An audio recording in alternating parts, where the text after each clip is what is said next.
Yes, he asked about coach on the field. It's not allowed. The coach has to be on the sideline. Okay, they have to be on the side the whole time. They can't be behind. In Trenton, we were actually talking about during the scrimmaging, we're going to allow coaches to be in the huddle because we want as much control over the scrimmage as we can. So the scrimmage is going to be at 11 o'clock, so coaches can then be in. But I would still suggest maybe start in, but you're still going to have to get your plays in from the sideline into the huddle. Okay? I would suggest running plays, okay? Even if it is as simple as handoff right, and your quarterback grabs the ball and hands the ball off to the right, and handoff left, and they all hand it off here, okay?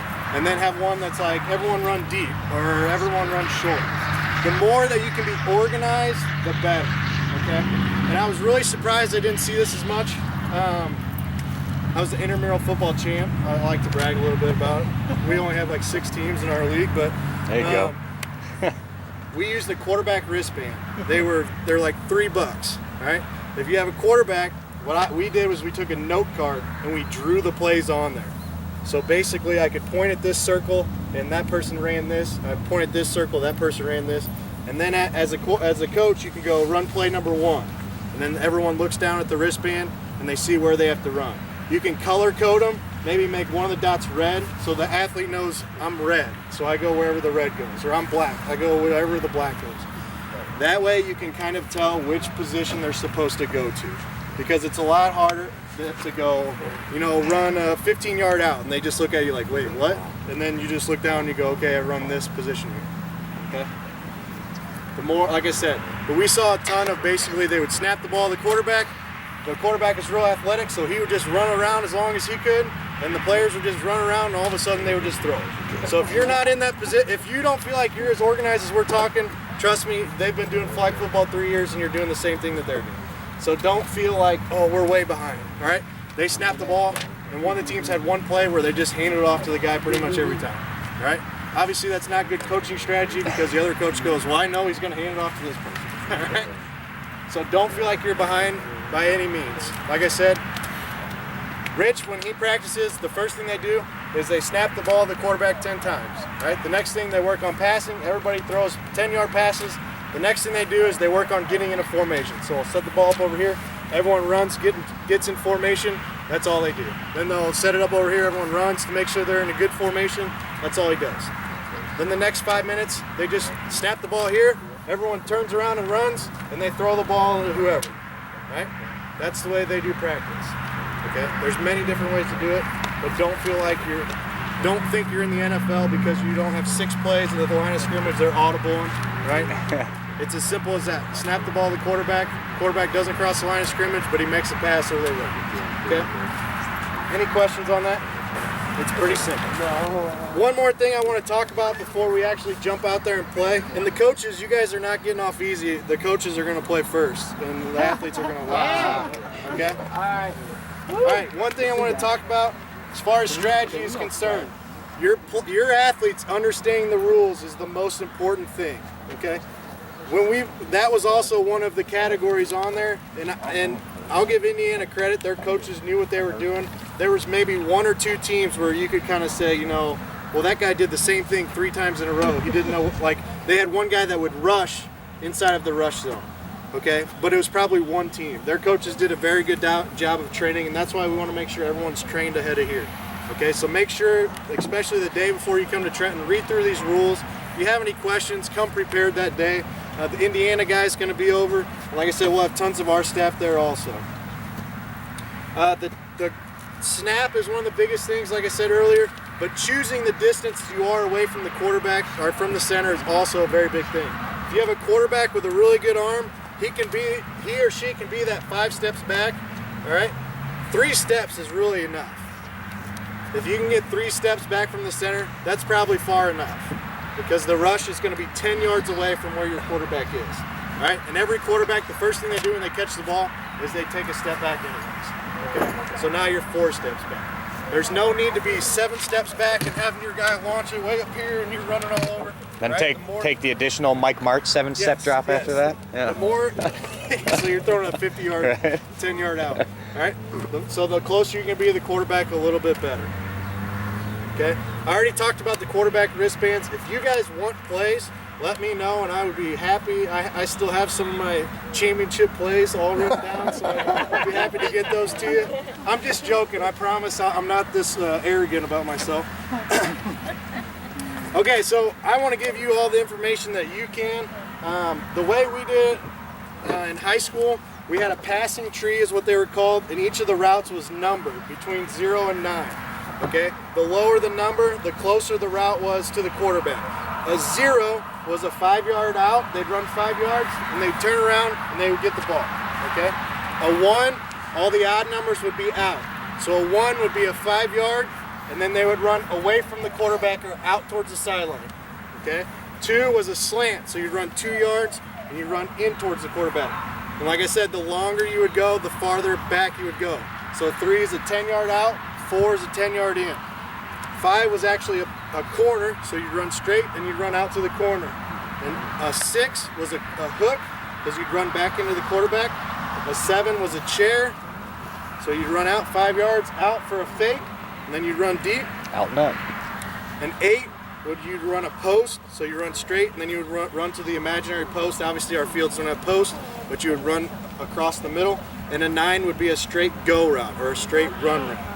Okay, those are some things to think about, especially at practice, whether the athletes know what they're doing.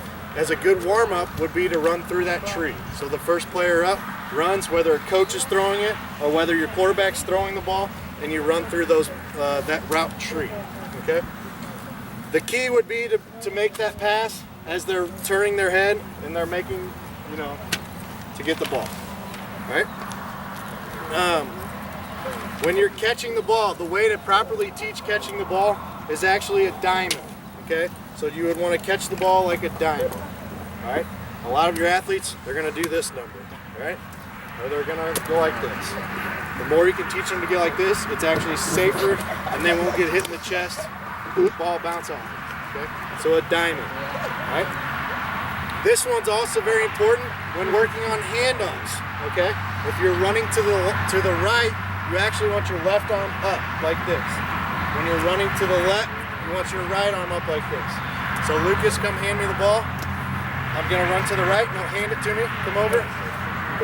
Just stick your hands out. There you go. All right. So I'd actually want to grab the ball like this because I can stomp down it. So hold it there again. If I run like this, a lot of times you'll fumble like that. Okay. Again, a lot of your athletes are going to go like this, but if you can practice it, doing it the right way, the better off you are. So we'll go this way. I'm going to have my right arm up because I'm going to the left, like that. Because if I go like this, I'm going to hit it that way. Cool. Okay? Makes sense to everyone? Doing handoffs, I would always suggest doing 2 hands because you have a better grip of the ball. Okay? So I go like this. Remember, you cannot do a jet sweep where I would hand the ball forward. I have to hand the ball backwards. So you can snap the ball, turn like this, as long as I'm going backwards, behind. Okay? Yeah. Any questions? A big thing to actually practice also is your players getting the flags on and off. Okay? Unless you do the strategy of taking the player that was the downed receiver, if you plan on taking them out of the game every time, then you don't really have to worry about it. But the more the athletes can practice getting the flags on and off, the better off they're going to be because they can just pick it up and put it on and be good to go. Okay? Makes sense? Wherever this flag is, so if I get my flag pulled back here and I run way up here, the ball's going to be back where I was then. Okay? It's not going to be where I stopped running.